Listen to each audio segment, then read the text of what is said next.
Hello, hello, hello.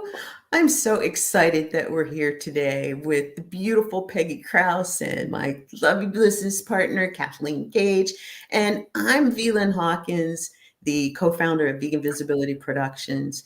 We're here celebrating the Sage Circle Alliance and the fact that we are in the month of May in the membership drive for new charter members. And what's really beautiful about all of this is if you've seen us before, all three of us were very active within this community. This could be you too. And one of the things that we are really in tune with as vegan entrepreneurs is the struggles that we all have and the advantages that we look for. And we have, in our estimation, found a place where those advantages abound. And that's the Sage Circle Alliance. And we're here to be in a conversation today about really how we use the SEA, how you as a charter member can utilize what the SEA provides. And we're actually going to be to kind of lead us through this conversation. But, again, we are plant-based vegan entrepreneurs looking to make a bigger difference in the world, and we can't do it by ourselves. We need organizations like the SEA and the people that are part of it. And that's what we're going to be talking about today. Right, Peggy? That's right, B. Lynn. Very good. So why don't you go ahead and get us started? I know you've got a couple of questions that you want to put out there for us, and we're here. We're ready to go with you. Very good. So I was an adult when I came to a plant-based diet, right? So I was married, children, my refrigerator was full of meat and cheese when I came to a plant-based diet. How did you both come to this? Wow. Do you want to go ahead first, Lynn, or you go first? Okay, I'd be happy to. Actually, I was 64 at the time, and I'm coming up on 6 years, and actually pretty soon, tomorrow, I'm going to be 70. So I'm at a point in life where a lot of people deal with what's called inflammation. And lo and behold, chronic inflammation is actually the #1 cause of many diseases, heart disease, type 2 diabetes, dementia, all of that. And when I was 64, I was doing a lot of running and my legs would cramp up all the time and my wrists from writing a lot. I am a writer. I've published many, many books, but I was dealing with these, if you will, minor disabilities that could have turned into bigger disabilities if I hadn't caught it when I did. And all my research indicated that if I gave up meat and dairy, that maybe, just maybe, I might reduce the inflammation. And I thought, okay, from what I'm reading, it's kind of like a miracle way of eating. I'll give it 7 days. And at the time I was about 50 pounds heavier than I am. And I was just like real sluggish. And when I woke up, I wasn't feeling the best. And when I went to sleep, I wasn't feeling the best. And I decided to give it 7 days. Within 7 days, not only did I lose 5 pounds, which was not my goal because I had given up on diets, but the inflammation was literally gone, non-existent. I thought, I'll give it 7 more days. And at the time, I would not identify as a vegan. I was a plant-based eater because as far as I was concerned, vegans were crazy. And now I know we are, but the reality is that I just didn't want to identify as vegan. So one thing led to another. And over the first 3 months, I dropped, it was about 38 pounds without even trying. And I also started feeling better. I was sleeping better. My clothes were fitting better. My running, it was amazing. I didn't have cramps after running in my legs. And so I decided, okay, maybe this is a good lifestyle change. It was about 6 months into the whole journey that I was at the grocery store, and I had watched a lot of documentaries on factory farming. I really immersed myself in the lifestyle. And I'm at the grocery store walking by the meat department, and I literally stopped in my tracks. And I had a visceral response to where I felt the pain and suffering of the animals. I heard the crying. I mean, I really felt like I was in the middle of a factory farm. And I started watching people. and looking at how unconscious they were about what they were putting in their cart. And I thought, I don't want to live in that unconscious state. That was nearly 6 years ago. And what's interesting is I went through a period where I quit calling myself plant-based and I only called myself vegan. And then I became a junk food vegan. Then I started feeling sluggish again. And then I started packing on the pounds again. And it was like, this is bizarre. So it's not just being vegan that makes you healthy. It's being a whole food, plant-based vegan. So with that, Lynn and I, we actually were working on an event together. She got hired by a client. I got hired by the same client. And we realized that we had a lot in common. And I had my business 28 years by that point, a marketing business. She had her business for a couple of decades. We realized that maybe we could do more together than we were doing separately. And that's how Vegan Visibility Productions came to be. And so with that, I'm going to turn it over to Lynn because I could go on for hours about my story.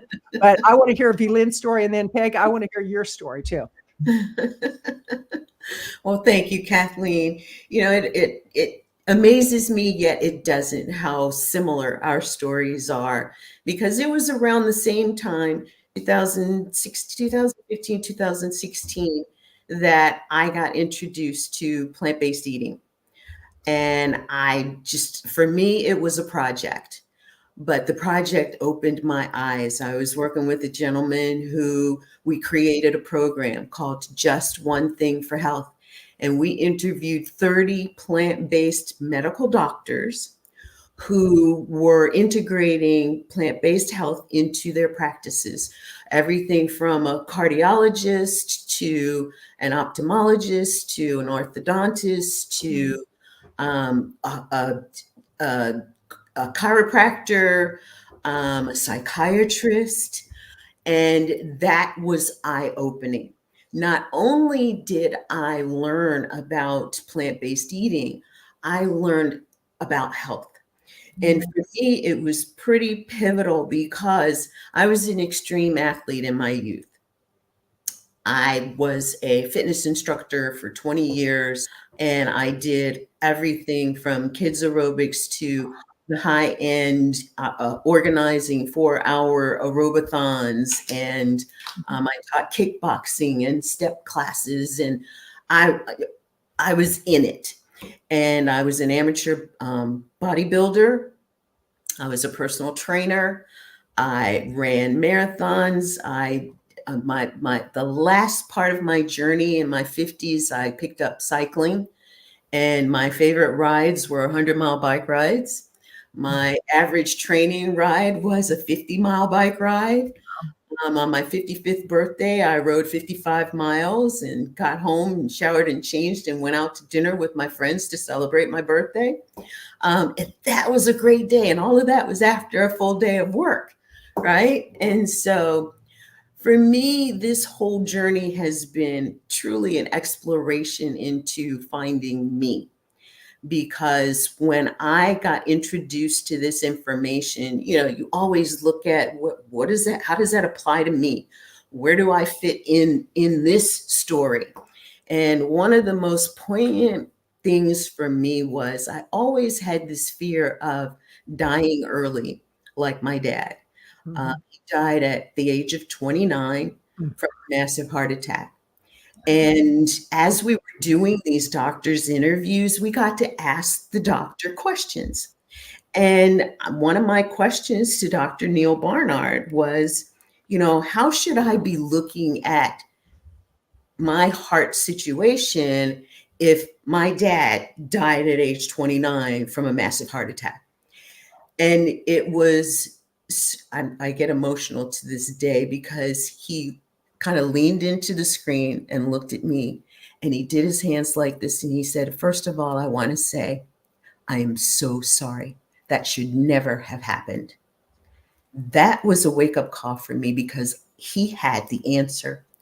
And he told a story about a patient who was just about dead and changing to this diet and lifestyle. Not only did they reclaim their health, they reclaimed their life, and they lived, and still living today. I mean, as far as I know. I don't know who it was, but I would hope they're still living.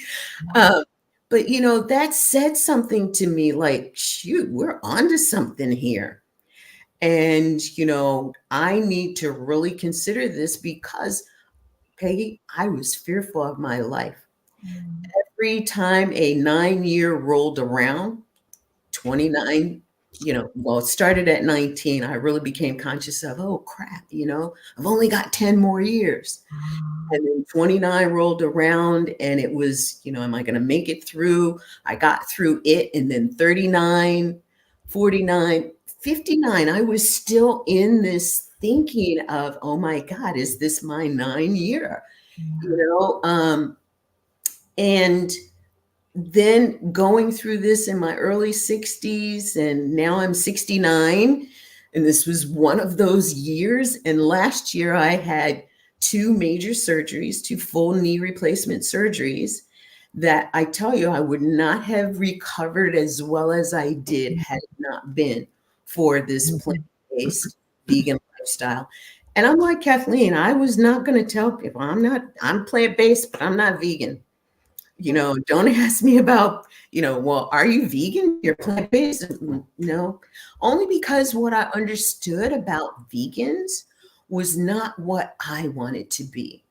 I knew people who claimed they were vegans and they were sick. They were overweight. They were in this mindset of, let's just save the animals.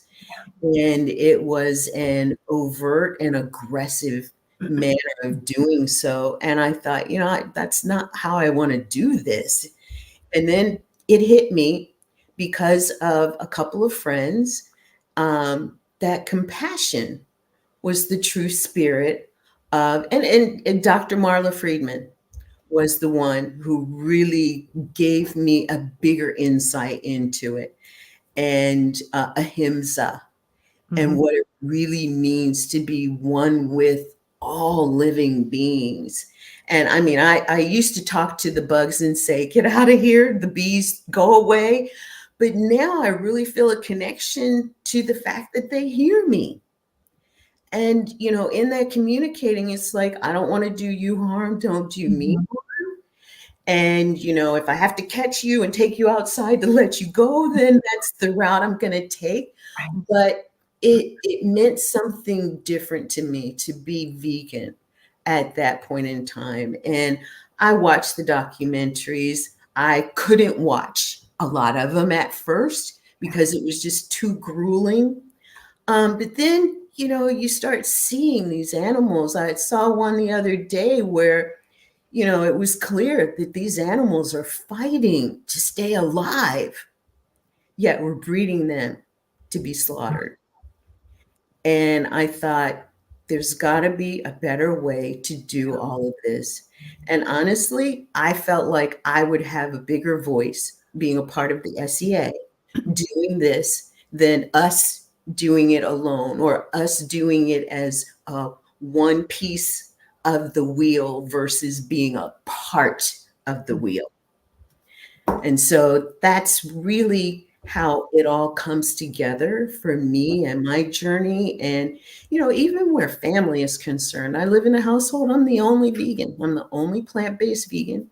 But I have to tell you, there's some things coming in where what I've been preaching and doing, and they've been observing, it's kind of like, okay, let's do this.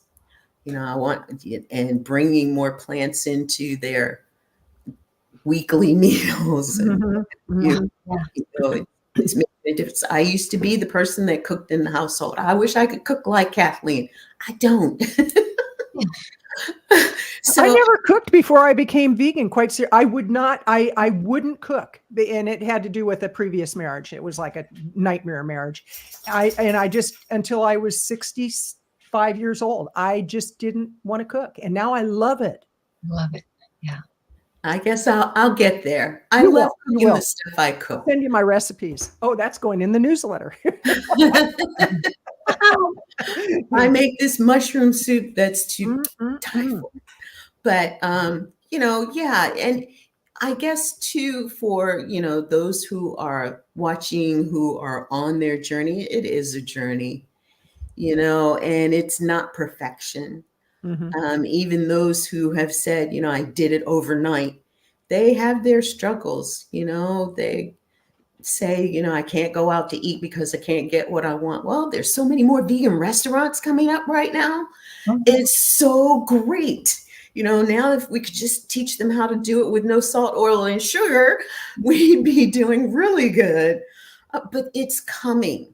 And one of the things where, if you think about visibility, we're in a trend that is a growing trend. Mhm. And vegan entrepreneurs, plant-based vegan entrepreneurs are at a point where when you get into the flow of this trend, you've got a way to continue to grow with more ease than the struggling of, I've got to go here and do this, I've got to go here and do that.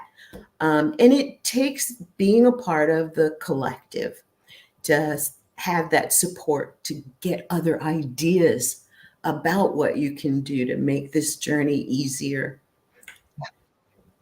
It's true. To reinvent the wheel in every single case, as you both know, because you were doing it separately and alone, like I was doing it separately and alone at home anyway, that it And was at home, yeah, totally different from the way I was brought up. My parents were both they emigrated from Germany, so everything was meat and gravy. Mhm. There were hardly any vegetables. There might have been a side salad, but Germans are not big on vegetables and not big on fruit. Everything is butter and gravy and meat and cheese, chocolate. So that's Mhm. how I grew up. But yeah, I love how you, with your own separate stories and many years behind you, you came together on a project. Yes. And that not like that's, it's God's hand at work. Like Yeah. that the Absolutely. I love the way you said that. Divinely. I love the way you said that because I'm going to share a little secret. But when we bid on jobs, we have people come to us and they say, we'd like you to do X, Y, and Z. We'll put a proposal together. And before we send the contract to them, we actually pray over it. And we ask to be guided. We ask for the best decision to be made. I mean, that is one of our strategies that it was so refreshing to find out we both were into the energy of business, the energy of attracting the right clients, and the energy of letting go of those that we were not a fit for or they weren't a fit for us, and making recommendations of what they could do to move to the next level without trying to get a financial gain from it. So, and trust me, when we have a client that is a good fit, we will look for that financial gain for us and for them. But when you were talking, Belin, I wrote something down that it really has to do with the way a lot of people live today. And it started triggering from when I said people were unconsciously putting stuff into their food cart. Go to the grocery store. I invite everybody to go to the grocery store and just observe how people shop and how they just throw stuff in their cart. They're not looking at it as the energy of food. How is that going to replenish my body? But here's what, and I've heard this before, and it really applies. Are we so afraid of dying that we are not living? Mhm. We're so afraid of dying that we're not living. Mhm. And living can be going and working in your garden and having the energy to do so, that you can actually kneel down and pick the weeds out or plant flowers or whatever you do. The energy could be taking your child on a walk. The energy could be working with an elderly neighbor, helping them around their home. Whatever it may be, that's living fully to me. Living fully doesn't mean that I have to be on the stage in front of 1,000 people, although I love that and I have done that more than once. But the energy, truly living fully, means giving each day the best that I can give it. When I wake up, I feel so good. And I say, thank you, God, for another day, instead of, oh, Yeah. God, not another day. And I was there at one point in my life station. Yeah, I'm in my work. It took me a long time to stop saying yes to the things that I knew were not going to grow me and my business. Mm-hmm.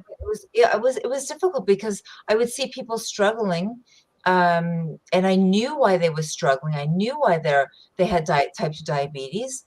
Um, I did always try to take those cases because I love type 2 diabetes because I know I can fix it like that. Mhm. right? I mean, if it's true type 2 diabetes, Right.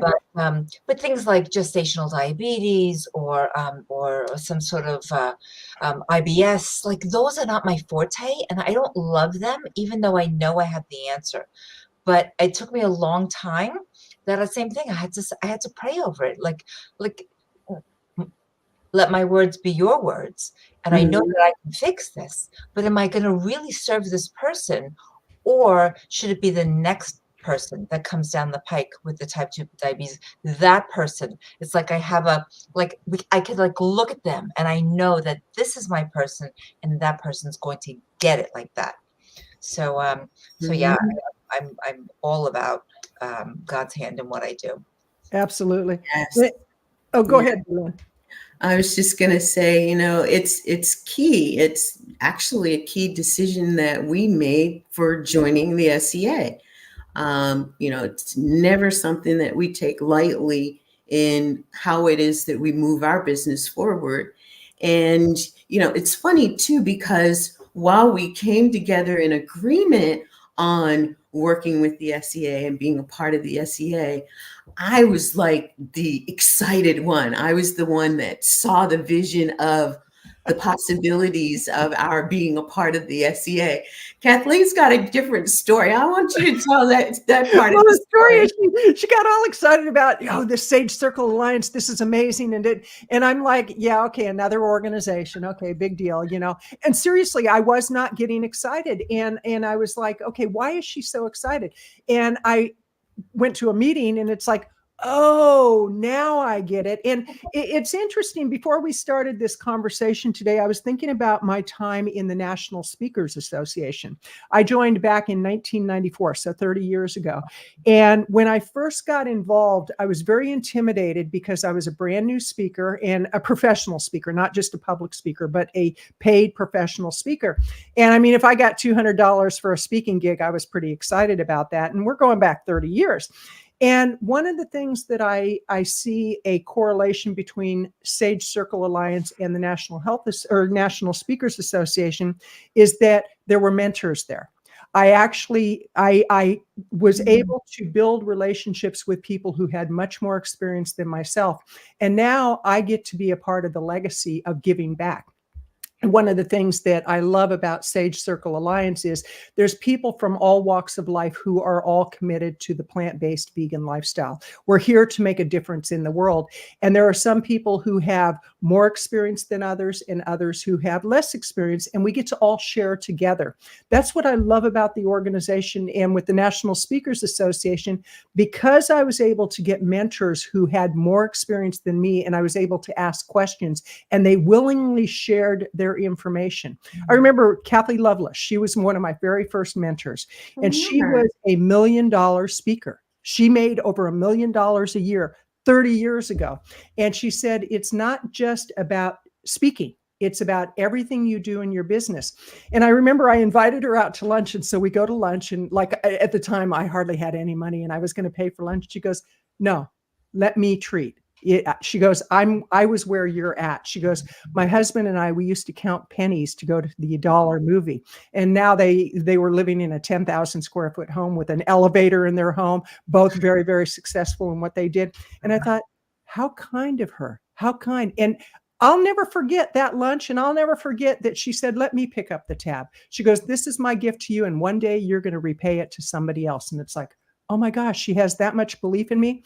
That's what Sage Circle Alliance is all about, is that we have belief in each other and we help each other. So with that, I wanted to, that's kind of how I felt first. It was like, nah, not another organization. And then Lynn said, you got to check it out. You got it. And now I'm on the marketing committee. We're doing a crowdfunding. We're doing the membership drive. We're so involved. And it's like, thank you, V-Lynn, for kind of just saying, come on, just trust me on this. Oh, that's true. Yeah. Wow. What a story. Yeah. And I get it. Another organization, when Paul sent out his very large letter or very large font email, I'm like, okay, here we go again. And do you want to be part of this with me? And I was thinking, I don't really, I didn't know what he was thinking about. I thought maybe like, a Zoom or two. So, and then as the meetings unfolded, and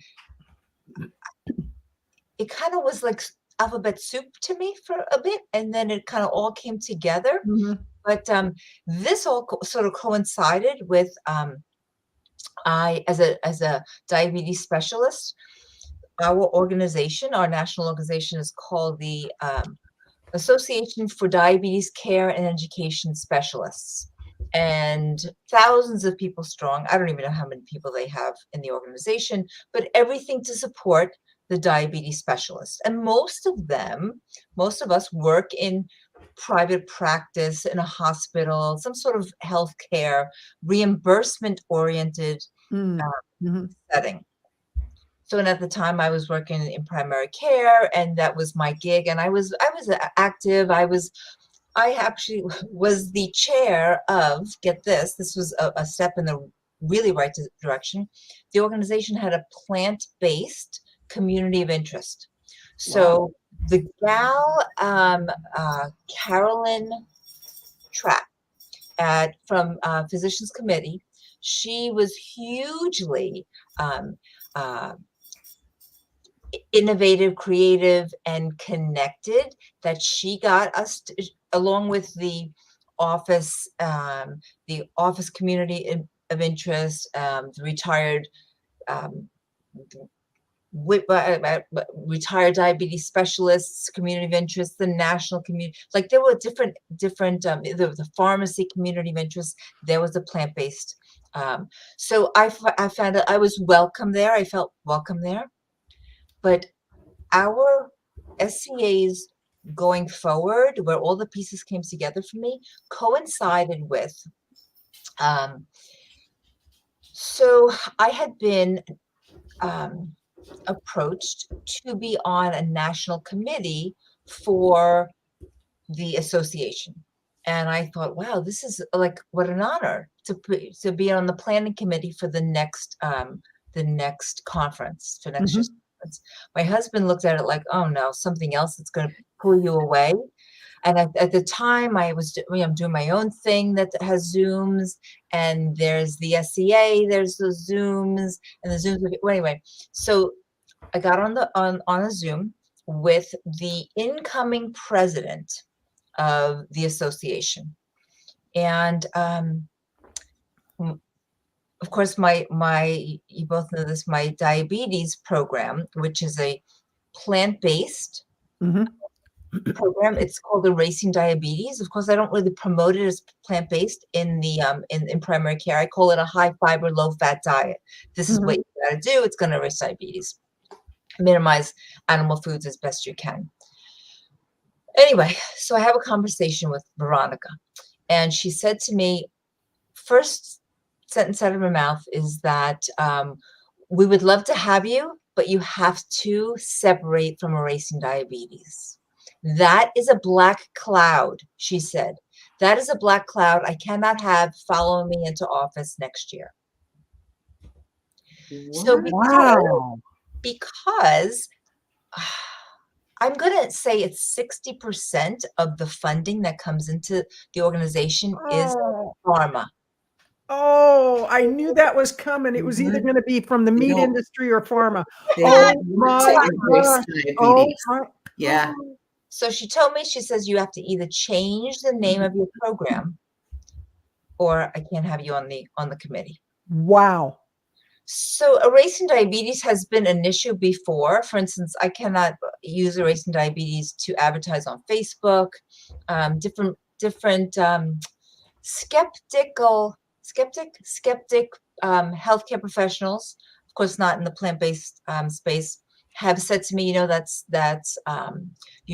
should be really type 2 diabetes, erasing type 2 diabetes, because you can't erase type 1 diabetes.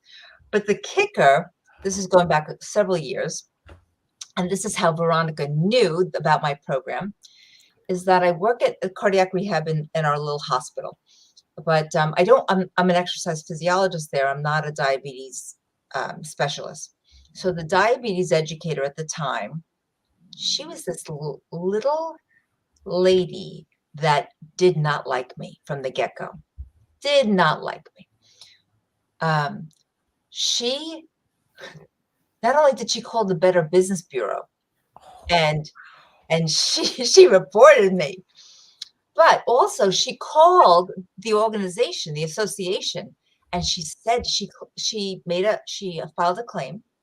Her claim was that program, Erasing Diabetes, is unethical because you can't erase diabetes. Oh my gosh. So, you know, in a way, like, yeah, type 1 diabetes, I get it. I'm with you. Yeah. Mhm. Yeah. But, so if had my name been Erasing Diabetes, type 2 diabetes all along, would that have happened? I don't know. But you know what? I hate is a strong word, but you know what? That is what she did created a huge problem with me and Medicare, because I had to, through a doctor's credentials, I could bill Medicare and get reimbursed. But because there was a complaint against my program, it was a whole Medicare thing, and the woman at the association, she had to plead for me. She was like my intercessor, and right, she interceded for me. And so she wasn't plant-based, but she saw how the complaint was really unfounded, and I had to write up this big report, blah blah blah. But going back to, you know, the God's handiwork here, those years of that aggravation and this woman, you know, closed that door, because I would have never been able to devote the time Right. to the alliance that I can now, because I left. Not only am I leaving the association after my membership is up, but I pulled away from the conference. I was already paid to go to the conference in August. Can't do it. I cannot sit there and be part of people who want me to. This is what I do. I reverse type 2 diabetes in people. I can't leave that aside after all these years. 10 years I've been doing that.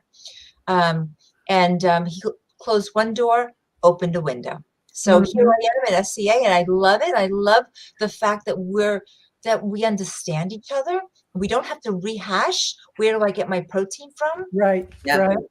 In cardiac rehab, that is because although my unit is, the women there are understanding and they're supportive of it, but that's not the hospital view. And I'm always defending how people need to eat more fiber. It's not even totally plant-based. So Sage Circle Alliance, we've got that foundation. Right. We don't need to rehash. We can talk about more important things. Exactly. How do we? I love the story. We want this information. Absolutely. How do we reach people who say, I know there's a solution, and I'm hearing that it's not about the meat, but I don't know what it really is. I need those people. And I love that, Peggy, because you're right. That's exactly where those people are, who, even somebody coming and saying, I'm looking for, I don't know, whatever information, and they find you, and you can say, I'm a type 2 diabetes specialist, but I know someone. And within the organization, there is someone that can address the person's issue. Even from the standpoint of the fact that we're in the membership space for charter members who are part of this professional hub. They're part of this group that, Peggy, you just described so beautifully. And at a point very soon, we're going to be opening a membership for the consumer, for the person who is looking for these people. And so you're right. And, talking about trends, this is a trend within an organization where we're looking for these professional members to, not even complete, because we'll continue to look for these professional members, but to get us to a stage where we're now opening, or then going to open to the consumer members, and make everyone who's within this organization available to be seen, to be heard, to be sought after, as far as the expertise that they provide for the people that they serve. And we all talk about doing it, and it's hard to do when you're on the outside and you're trying to recreate the wheel yourself. We're creating wheels that will continue to have momentum within the structure of the Sage Circle Alliance. And we have everyone from the psychology space to those who are actually medical doctors practicing medicine and practicing in a way that is so different from traditional medicine, because they say, let's alter your diet. I want you to talk to this plant-based nutritionist, or this, you've got diabetes and you're headed in this direction. You're on 22 medications. Let's get you to work with this person. And because they're a part of the alliance, this is what they need. Right. They need these types of connections. And so that was a sad and beautiful story that really is a depiction of the journey of most of us. Right. Who are in that space, because people don't understand. And they're so, we were talking about it yesterday, indoctrinated, wool pulled over eyes kind of thing, believing that meat is a source of protein, when we all know that animals get their protein from the grass. It's the plants that they eat that stores protein in their body. And how does it feel to get your protein second and third hand? I don't know. I want to go to the source. Give me where the best nutrients are. And that's directly from the plants. And it's funny too, we were talking about cooking. And I want to ask this question: what's your favorite meal, or favorite dish to make? But I used to cook for the family, and I would cook some great dishes. They were pretty much staple dishes, but they were so great, tasty. I started this journey, everything I cooked tastes like yuck. You or them? Come to my house. It was to both of us. They would say, thanks for cooking, but you don't have to do this anymore. And so when I finally got to the point where I said, you know what, I can't do this anymore. And the reason was because I felt like I was poisoning them, which I was. If I was cooking stuff that I wasn't going to eat because it was poison to me, why wouldn't it be poisonous to them? I was like, I can't do this anymore. You're going to have to fix your own food or eat what I'm eating. And I'm just learning this stuff. So you might not want to do that either. Yeah. But I've since gotten really good at my new staples, and started even venturing out to make some new dishes. I was telling Kathleen, I've got this great recipe for mushroom and vegetable soup. And I love it. I bought stuff to make a double batch this time. And so that's one of my favorites. What's one of yours? So I make this chickpea mash. It's mashed chickpeas. It's got like garlic powder, onion powder. I use so much more smoked paprika than is supposed to go in there. A little bit of hot sauce. I use Hellmann's vegan mayonnaise to sort of bind it all together, or I use hummus if I have it, binds it all together. And I cut up sun-dried tomatoes, and I cut up some arugula, and it looks more like arugula than anything else. But I have it on Ezekiel toast every single morning. If it's not in my house and I can't make it, well, then I'll have oatmeal or whatever. But I would say, it's probably 300 days a year. Wow. That's amazing. Love it. I know that we're supposed to have variety in our foods, but for me, that's automatic. And Who said? It's like we get all caught up in like we're supposed to do it this way. But if we're feeling good, if we're healthy, if we go to the doctor and they do the blood work and our blood work is spectacular, and they're going, whatever you're doing, keep doing it. Because that happened to me with my doc. She said, at one point, she warned me, you're setting yourself up for a heart attack and a stroke. She goes, you better do something because I'm going to put you on meds. I said, give me 30 days. And I did a crash diet and yada, yada, yada.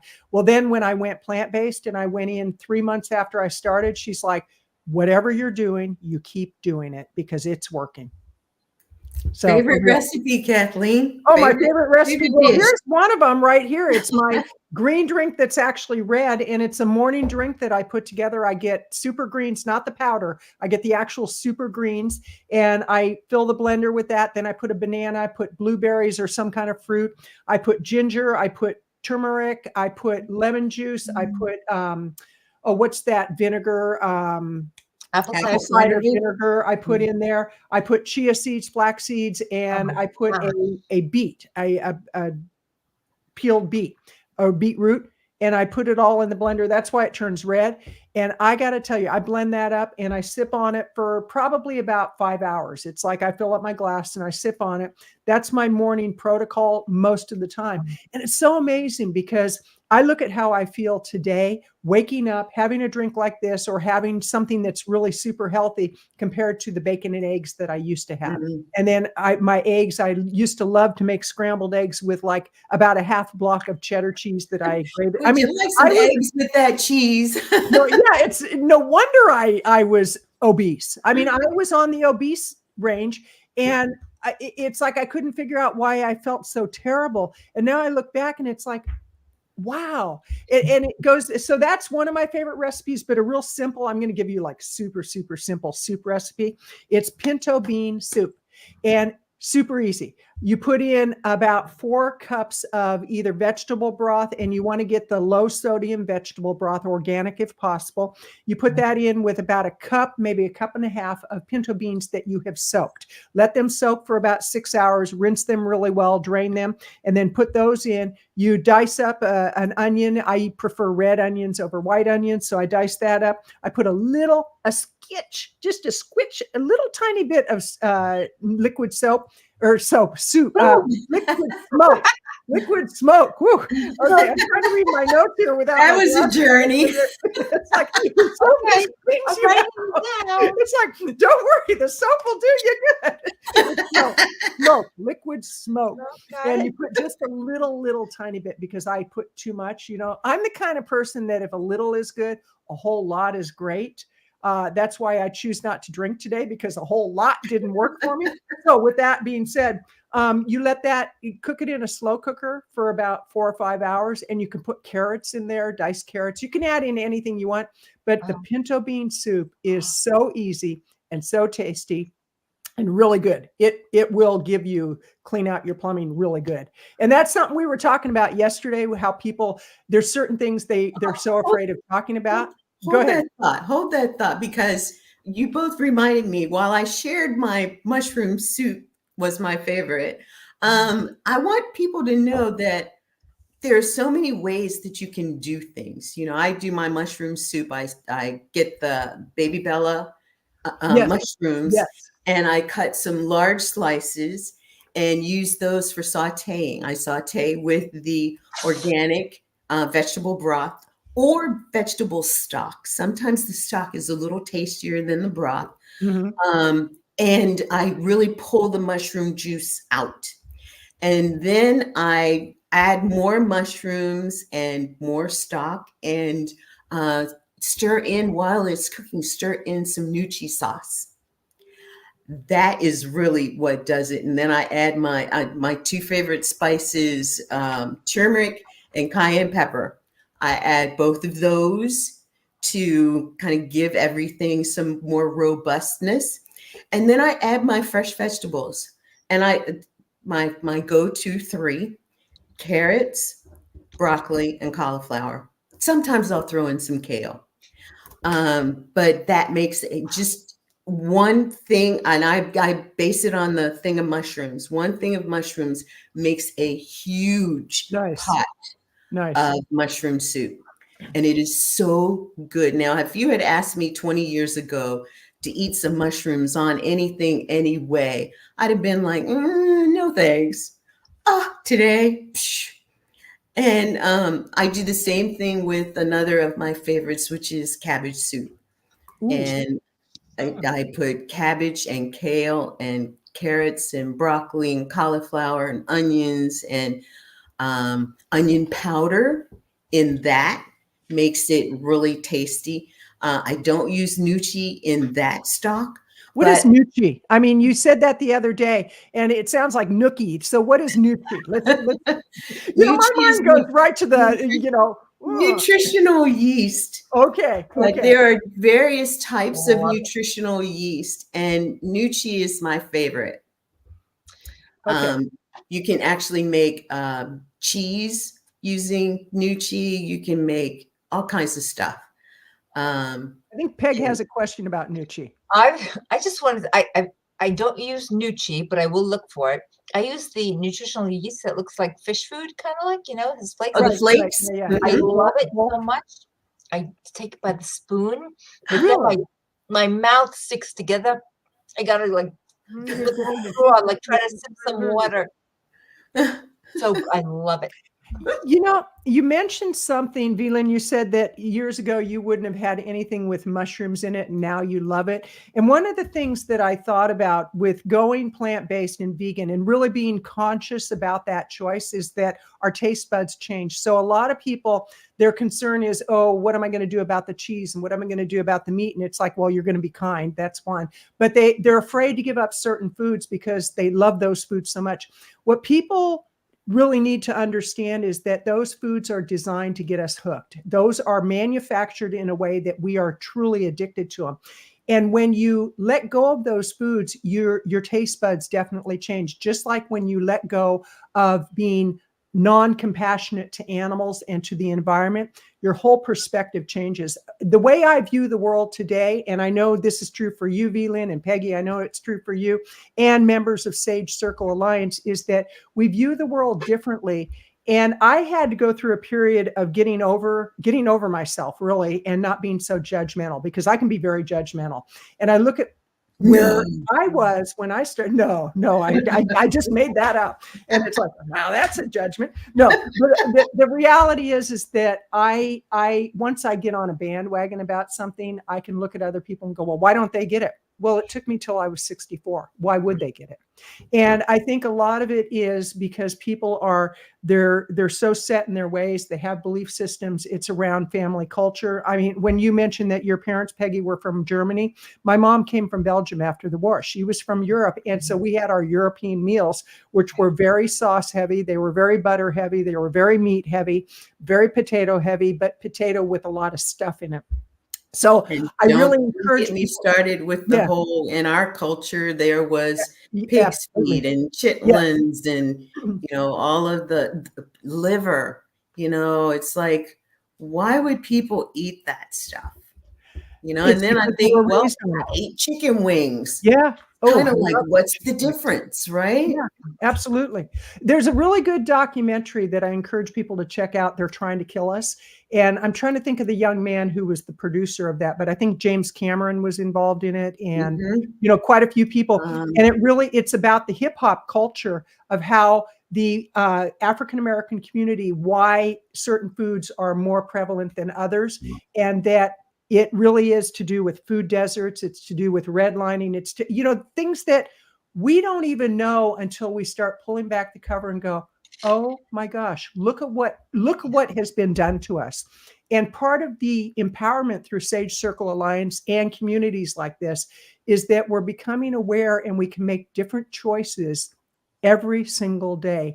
And we can do things that help to educate. I had a situation recently where somebody was trying to sell me their magic potion pill, and God bless her. It's a friend of mine. God bless her. That's what she does for a living, but I'm not interested. And I've told her that many times over. She wrote me this message about a certain pill that's to do with getting rid of inflammation. I said, not really interested. I like my protocol. She asked me what my protocol was, and I told her. And then I wrote a 2,000 word blog post about why I'm plant-based and it gets rid of inflammation. So we can be activists in many different ways through the writing that we do, through the talking that we do. One of the things I love about Sage Circle Alliance is offering people the opportunity to showcase what they do. I didn't know that you were a type 2 diabetes reversal expert. I didn't know that. I found that out through this. If I have somebody that needs that kind of information, now I know where to send them. Yeah. So there you go. Yeah. And, the fact that there are so many of us out there who really are doing our part to move the message with a podcast show. Within the Alliance, there's a place where you can list your show. Mm-hmm. And, people, when we start marketing to the consumers, people coming in and saying, oh, I found this podcast at the Sage Circle Alliance, and now I listen to it every day or whatever, And Vivian, what is your podcast? The Veganpreneur Revolution podcast is and who do you podcast. co-host with? The amazing Kathleen Gage, Whoa, right? Well, humbly. No, stop.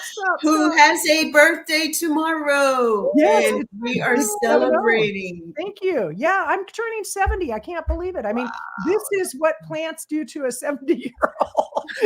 People are going, I don't know if I want that. There's some wives saying, I want my husband doing that. And there's some husbands saying, I want my wife doing that. Absolutely. Well, I'll tell you, okay, let's go there a little bit. I want them doing that. If you need more intimacy in your life, honestly, going plant-based can help with that. They've found that what was the movie Game Changers, where they tested some young men on erectile dysfunction, that they were headed for that. And through a plant-based diet, you actually won't need that little blue pill that a lot of people have been known to take. So one of our friends, Dr. Akil Teher, does a presentation on a blue pill or a blueberry. Take your choice. And then, I'm always drawn to, and I knew that this would have significance, and it had significance when I first heard it decades ago, but there's a passage in the Bible that says, God gave us choice. And one was, I give you the choice of life or death. And then he says, choose life. Mm-hmm. And that was actually as far back as the Garden of Eden. And what foods were there that we were encouraged to eat. Mm-hmm. And it was the plants of the field and the fruits of the trees. And so we've gotten so far from that and interpreting things to be things that maybe they weren't really supposed to be. One of the things that I know was a golden thread woven throughout was about being compassionate to others. Mm-hmm. Love everyone. How do you love everyone and everything when you're slaughtering them, when you're raising them to slaughter? And I think about, again, for the African-American culture and the slave days, the slave centuries that we went through, how it was that people could feel as though they had the power to enslave other people. And that, I know that there were other slaves other than African Americans, but, when we think about the magnitude of what was happening, even with the Holocaust, how do we think that we have the power, that we have the entitlement to massacre people like that in Africa, the massacres that were going on, just the Native Americans here in the US. How does anyone put themselves in a position to believe that that is their calling in this world? It's like, no, we cannot live like that. Mm-hmm. And what is it that contributes to that? And we see, the whole big turkey legs and then what they get up and do is, bang their chest and they're ready to fight. Mm-hmm. Well, that animal fought for their lives and they lost. And now it's been ingested. Well, yeah, I mean, I can very well imagine that the fight and the fear that was within that animal is transferring into that human makeup. And we have to turn the tide. We have to turn the table. Our planet needs for us to turn the table. Mm-hmm. And it's not going to get done continuing to destroy the earth, to create grazing or food for animals that we're breeding to kill, to eat. It's not necessary, and it serves nothing, except for what we all know is the pockets of those who are at the top of those industries. And the people who are working in those positions of slaughtering these animals, some of the stories that we're now hearing about the issues that they face. You talk about post-traumatic syndrome in war. That's the same thing. Same level of Right. post-traumatic syndrome. And, we are a group of people who are not just passionate about doing this, but we understand the science behind it as well. It would be different if we were just, this cult of people saying, this is how it is. This is backed by science. This is backed by the experimentation in the scientific realm that proves this. That's irrefutable proof. How is it that we're going to deny that? Money is the only thing that can overshadow it. If I can just mention, you just reminded me of something, Vegan. Sage Circle Alliance, because we have the same foundation, we have the same knowledge base about how the animals, the planet, the benefits of plant-based diet for our health. We can reinforce with each other. I mean, there was a time that I'm always reading the research on online, and there was a study about protein, and the author had made a comment about how the proteins aren't sufficient in plants food, so being vegan is actually not suggestible. He didn't really go into that, and I called him out. I emailed him, and he answered me back, and he was without being derogative. He was just being supporting his findings. But we didn't go back and forth many times because he could have just easily not answered me back. So maybe 3 or 4 emails. Thank goodness I called my friend, who one of the women who got me started with plant-based diet, and I'm like, I don't know, maybe he's right. Maybe that this new finding. She's like, are you kidding me? That's awesome. She said, all that you know. She said, you've done years of research, and all that you know, you're going to let this one dingbat convince you otherwise? But I needed that one person, because nobody in my family at the time had a strong enough background to be able to persuade or to keep me on focus.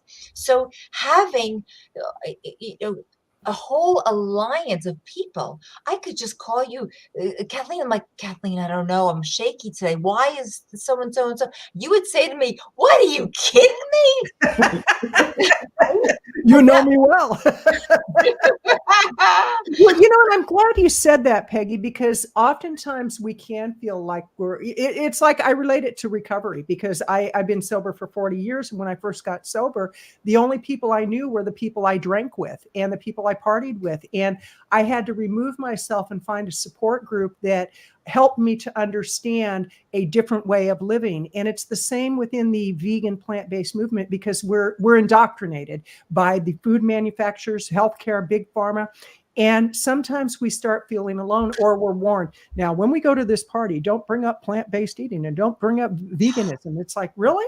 And so we learn to maneuver and to make our lifestyle work in a way that we do have a support system, and we don't have to look at everybody and say they're wrong. So God bless you for having somebody in your life who said, are you kidding? Are you flipping kidding? No. Step back. And so, I appreciate you saying that, because it is important to have a good support system. It is important to look at what changes have happened in our lives and how much healthier we are, how much clearer we are, how much more spiritual. When I think of all the spiritual studies I've done, I started when I was just in my teens, like searching for the answer.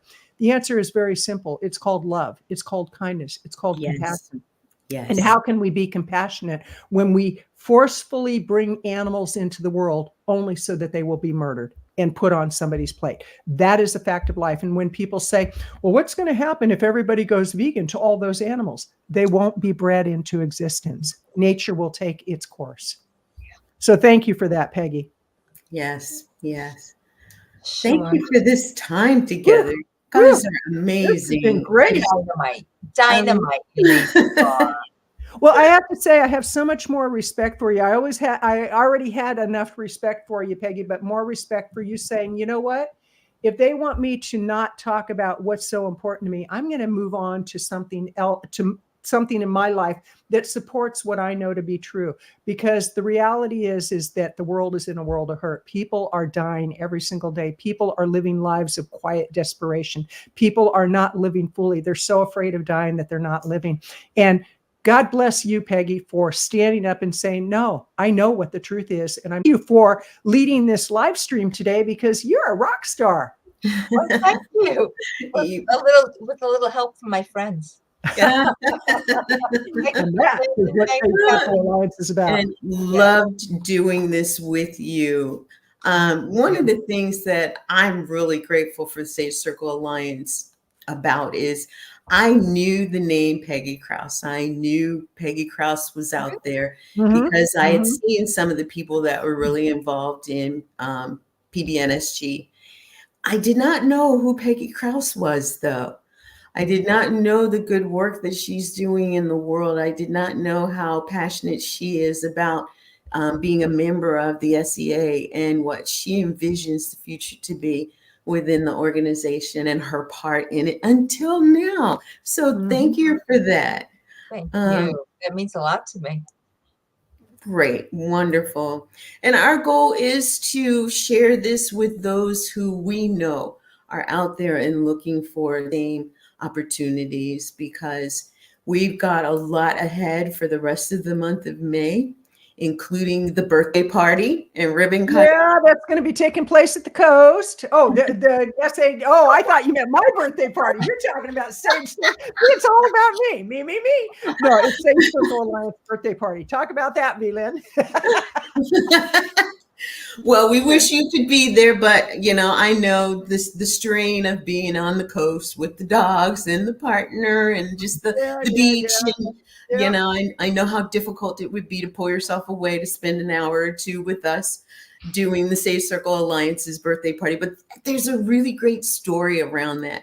How, Paul Chatlin and Meryl Fury came together a year ago to really kind of do the very beginnings. Like Peggy said, this letter from Paul went out and several people responded. The first person was Meryl Fury, who said, let's do this. We can do this. I've been looking for something like this. So talk about divine intervention and, at God's hands. And here we are today, a year later. And you would sometimes think that it wouldn't take a year to launch something like this, but we've got a website, sagecirclealliance.org. We highly recommend you go to the website. It's beautiful. It really is. You'll see the videos that support everything that we've been talking about today. And then you'll see the button that says join membership somewhere on the page at the top right-hand corner. Check it out. Find out where you might fit to become a member of the Alliance. And the annual fees or the annual dues are very reasonably priced. And right now for charter members, there's a 10% discount. So you get 10% off of that. And you get the opportunity to not only become a part of something that's already going, but you get an opportunity to help forge the future. Right. And we know that the future of life is a plant-based lifestyle, and it's now. It is truly about health and compassion and saving our planet, because we talked decades ago about protecting our planet and doing things differently to help heal the planet. Well, she did her own thing to create that healing that she needed, but she just bought us a little bit more time. And I think she's at a stage of saying, it's back on you guys, right? Humans, If you don't do it this time, I'm going to go bigger. And what would it look like if Mother Earth went bigger than what we just experienced in the pandemic? What we have been experiencing in these weather shifts, in the changes within the ocean. I had a question. I digress for a minute. I had a question when we were seeing all of the underwater fuel burst, lines bursting, and all of the oil getting spilled out into the ocean. Well, it created a vacuum, right? When you're releasing something that's so compact, it's creating a vacuum, right? What's happening within that vacuum? And a lot of it was pulling oil out of the under the earth ground, right? Under the earth, or under the water, earth. And if you're spewing oil and it's coming out that quickly and going nowhere for anybody's being able to use it, what's happening to fill the void? I think that we're going to end up seeing some of that come to us. I mean, we're already seeing it. Yeah. With tornadoes in places where there'd never been tornadoes, with hurricanes that are devastating everything for larger, longer distances, larger widths and longer distances. This is a place in time where we're seeing the warning signs. Yet what are we doing? And those who are denying it, those who are in denial, it's kind of like the whole, if your source of protein is plants, why eat meat? Right. To get your protein. Right. So we're here to really help to disrupt the normal conversation, to help people to think. They're showing on, I think it's on Netflix now, the whole Matrix series, and there's a new Matrix that's about to come out. And it's really telling the story about how people are so brainwashed and they're in this thinking that everything's okay. I just get up every morning, clean up, go to work, do my work, leave work, do dinner, and do that over and over and over again. When do you break out of that cycle? Right. Talk about living. When do you live? We've been gifted with a life, and it's time to live it and help others to understand how to live it too. And this is our opportunity to help loved ones and to help those who we come to us and say, I need help you, and help you to help loved ones. And let's do it. Join us, help us to move this forward. And one way, and thank you for that, V-Lynn. I feel like I just came from church. I mean, thank you for that. Your ministry is amazing. I truly believe that, and I mean that sincerely. It's like we are doing our ministry, and I would encourage people, please help us out by subscribing to this channel wherever you're seeing this, liking it, leaving some comments and reviews. Share this with other people because we are on a mission. And I just so appreciate, Peggy, what you're doing. V-Lynn, I adore you. I love you. And I'm so grateful that our partnership has come together. And we're on opposite ends of the coast, which is really cool. And it's just, there's a lot of work to do. And instead of living in that cocoon and pretending like things are not being disrupted, pretending like things are not in turmoil, take a look around. If you watch the news, watch the weather reports, watch what's happening, watch the people that are in devastation. Look at what's happening with the healthcare system. It is crippling in our country. Look at what's happening with people's health. Diabetes is going through the roof, high blood pressure, heart disease, and it's happening in children. Yes. With the adult population in the US, 75% of people now are either overweight or obese, and it's a direct result of what they're putting in their body. This is not a judgment because I've been there, I've done that, and I encourage you, just look for your own health and your quality of life because it's not the number of years you live, it's the quality of years that you live. So with that, thank you so much, Peggy. Really appreciate you, V-Lynn. Appreciate you. And Peggy, what are your closing thoughts? My closing thoughts after my dog starts barking. Yeah. All of our dogs are like, hey, I got to go outside. I agree. It must be the UPS man. I agree with with everything here. what just flashed back to me is the cardiologist that I spoke to on the phone when I asked him, why don't you tell the patients about plant-based diet? And he said, because nobody will do it. That's one of my, are you kidding me? So we're gonna tell people, really, it's not hard. You can do it, and it should be an option in your treatment plan. So that is, those are my final words. I love that. All right. Yes. It's not a choice if it's not given to you as a choice. It is a choice. It's an option. It should be an option for everyone to know about and be able to make the best choice for themselves. Thanks, Peggy. I love that. Yes. All right. All right. Closing. Ladies, thanks so We'll say much. goodbye. Okay. Take care. Thanks, Bye. everybody. See you next time. See you next